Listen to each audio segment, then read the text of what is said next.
पुण्यातील केतन अग्रवालच्या हत्येनं संपूर्ण महाराष्ट्र हादरला।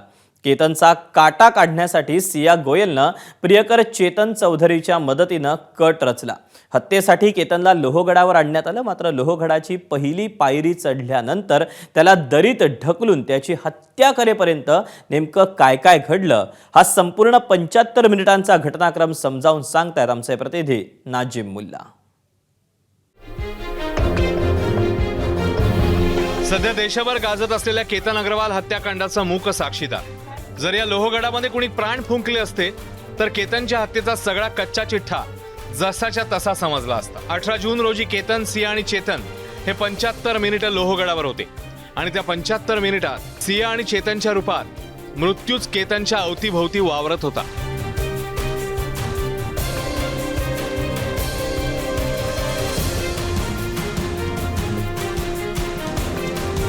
पुण्यावरून आलिशान वाहनातून केतन आणि सिया 8:30 वाजता निघाले आणि 9:20 त्यांनी या पार्किंगमध्ये आपली गाडी पार्क केली।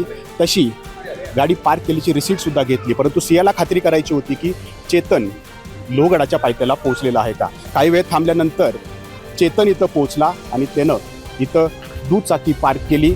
सियाला ही खात्री पटली आणि मगच ती केतनला घेऊन या लोहगडाकडे मार्गस्थ झाली।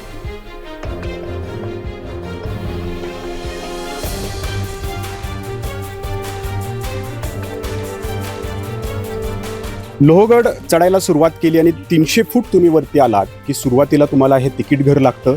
इथं तिकीट घेतल्याशिवाय कोणालाही गडावरती प्रवेश दिला जात नाही। सिया आणि केतन याच ठिकाणी पोहोचले आणि त्यावेळेला चेतन त्यांच्या मागून आला। CCTVतला एक फोटो जो दिसतो त्यावेळेला तो याच पोझिशनला होता। खुडी, कानटोपी, मास्क आणि हेडफोन घालून तो स्वतःची ओळख लपवू इच्छित होता। आणि ज्यावेळेला सिया या ठिकाणी तिकीट काढत होती त्याच दरम्यान चेतन आणि सिया यांच्यामध्ये काही खुणवाखुणवी झाली आणि ते सगळे हावभाव या CCTV कॅमेऱ्यात कैद झाले। ती वेळ 9:43 ते 9:45 इतकी होती।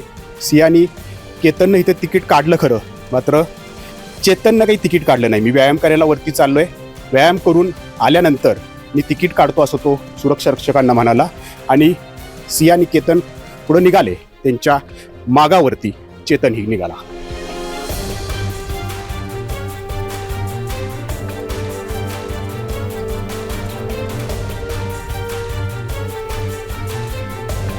दहा वाजून 5 मिनिटांनी सिया आणि केतन लोहगडाच्या या शिखरावरती पोहोचले। केतन सियासोबत या ट्रेकिंगचा आनंद घेत होता। लोहगडावरून दिसणारी ही सगळी नयनरम्य दृश्य आपल्या आयुष्यात कैद करत होता, त्यामुळे तो आयुष्याची स्वप्न रंगवत होता। मात्र पुढं त्याच्या वाट्याला काय वाढून ठेवलंय याची पुसटशी कल्पनाही केतनला नव्हती। आणि त्याच वेळेला चेतन काही फूट अंतरावरती होता, म्हणजे मृत्यू काही फूट अंतरावर केतनचा पाठलाग करत होता आणि सिया त्या घटनास्थळी पोहोचण्यासाठी तातडीनं त्या दिशेनं मार्गस्थ होत होती।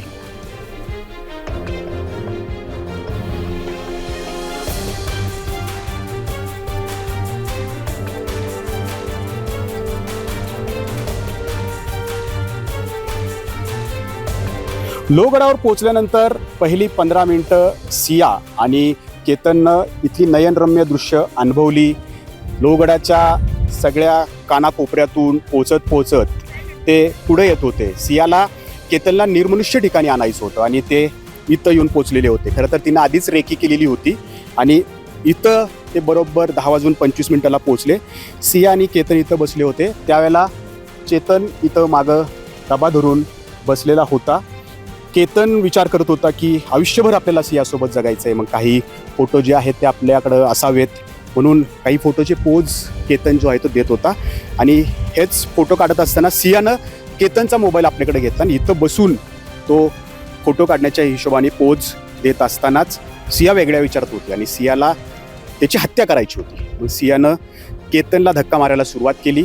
चेतन इकडून लगेच तातडीनं धावत आला आणि या दोघांनी मिळून केतनला इथून खाली दरीत ढकलून दिलं आणि या दुर्दैवी घटनेमध्ये केतनचा मृत्यू झाला। खरं तर सियानं हा अपघात आहे असा सुरुवातीला बनाव रचला। पुणे ग्रामीण पोलिसांनी मात्र अतिशय शिताफीनं तपास केला आणि सिया आणि चेतनचं बिंग या निमित्तानं फोडलं. परंतु केतनच्या आयुष्यातील ही शेवटची 75 मिनटं होती. सियासोबत तो काही स्वप्न रंगवत होता, मात्र ही सगळी स्वप्न त्याची अपूर्णच राहिलीत. कॅमेरामॅन शैलेश जाधवसह नाजिमुल्ला, ABP माझा, लोहगड, पुणे.